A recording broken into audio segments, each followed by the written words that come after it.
देश की सबसे बड़ी मेडिकल प्रवेश परीक्षा, करीब 24 लाख छात्रों का भविष्य और फिर अचानक एक बड़ा फैसला, नीट यूजी 2026 परीक्षा रद्द। बट आखिर ऐसा क्या हुआ कि सरकार और एनटीए को इतना बड़ा कदम उठाना पड़ा? क्या सच में पेपर लीक हुआ था? अलग अलग राज्यों से आने वाले सबूत, सीबीआई जांच क्यों बैठाई गई और अब इन छात्रों का क्या होगा? तो आज के इस वीडियो में हम आपको पूरी कहानी विस्तार से बताएंगे, शुरुआत से लेकर परीक्षा रद्द होने तक। नमस्कार दोस्तों, नीट यूजी 2026 परीक्षा 3 मई 2026 को पूरे देश में आयोजित की गई थी। इस परीक्षा में लगभग 22 से 24 लाख छात्रों ने हिस्सा लिया था। शुरुआत में सब कुछ सामान्य लग रहा था, लेकिन परीक्षा खत्म होने के कुछ ही घंटों बाद सोशल मीडिया पर कई स्क्रीनशॉट, व्हाट्सएप मैसेज और तथाकथित गेस पेपर वायरल होने लगे। कई छात्रों ने तो ये भी दावा किया कि जो प्रश्न परीक्षा में आए थे वही प्रश्न पहले से ही कुछ ग्रुप्स में घूम रहे थे। पेपर लीक आरोप की वजह से मामला धीरे धीरे बड़ा होता गया। राजस्थान, उत्तराखंड और कुछ अन्य राज्यों से जांच एजेंसियों को जानकारी मिली कि परीक्षा होने से पहले ही कुछ प्रश्न सेट्स छात्रों तक पहुंचाए गए थे और बाद में इन प्रश्न पत्रों का वास्तविक पेपर से काफ़ी मेल भी पाया गया था। रिपोर्ट्स के अनुसार कई जगहों पर पेपर बेचे गए थे। व्हाट्सएप और टेलीग्राम ग्रुप में प्रश्न वायरल हुए थे।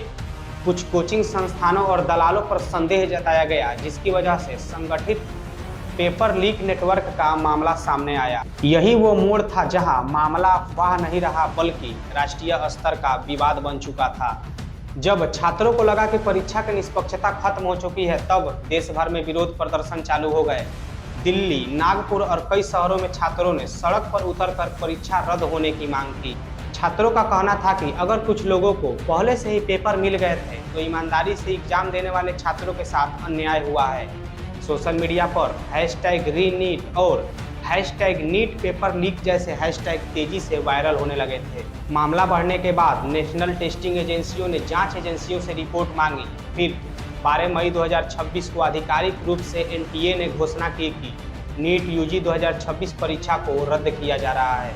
एनटीए ने कहा कि कानून प्रवर्तन एजेंसियों की रिपोर्ट, केंद्रीय एजेंसियों के इनपुट और जांच में मिले सबूत, इन सब को देखने के बाद परीक्षा को निष्पक्ष नहीं मानी जा सकती, जिसकी वजह से सरकार की मंजूरी के बाद परीक्षा को फिर से दोबारा कराने का फैसला लिया गया है। लेकिन इसके बावजूद भी सरकार ने मामले की गंभीरता को देखते हुए जांच सीबीआई को सौंप दी, जिसके तहत सीबीआई ने जांच शुरू कर दी है कि सबसे पहले पेपर लीक कहां हुआ था, इसमें कौन कौन से लोग शामिल थे, क्या कोई अंदरूनी नेटवर्क काम कर रहा था और क्या यह संगठित परीक्षा किसी माफिया का हिस्सा था। यहाँ तक कि इसमें कई आरोपितों को हिरासत में भी लिया गया है। अब सवाल आता है, आखिर नीट यूजी 2026 परीक्षा रद्द होने के पीछे मुख्य कारण क्या थे? आइए एक एक करके समझते हैं। पहला, पेपर लीक होने का सबसे बड़ा कारण यही था कि परीक्षा होने से पहले ही प्रश्न पत्र बाहर पहुंच गए थे। दूसरा, वायरल प्रश्न पत्र और असली पेपर की जांच में यह पाया गया कि असली पेपर और वायरल प्रश्न पत्र के कई क्वेश्चन आपस में मैच खा रहे थे। परीक्षा की विश्वसनीयता पर जब छात्रों को शक होने लगा, तब परीक्षा की साख कमजोर पड़ गई, जिसकी वजह से देश भर में छात्रों और संगठनों ने विरोध प्रदर्शन चालू कर दिए। तीसरा, केंद्रीय एजेंसियों एवं कानून प्रवर्तन संस्थाओं ने गंभीर अनियमितताओं की पुष्टि की। सरकार और एनटीए ने कहा कि परीक्षा प्रणाली पर लोगों का भरोसा बनाए रखना सबसे जरूरी है। अब सबसे बड़ा सवाल, क्या एनटीए के अनुसार परीक्षा दोबारा आयोजित की जाएगी?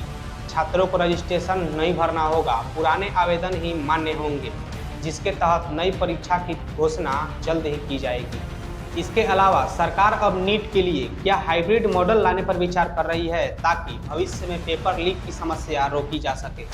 तो दोस्तों, यही थी पूरी कहानी कि आखिर नीट यूजी 2026 परीक्षा क्यों रद्द हुई। यह सिर्फ एक परीक्षा का मामला नहीं है, बल्कि लाखों छात्रों के सपनों और देश की शिक्षा व्यवस्था और विश्वसनीयता का सवाल है।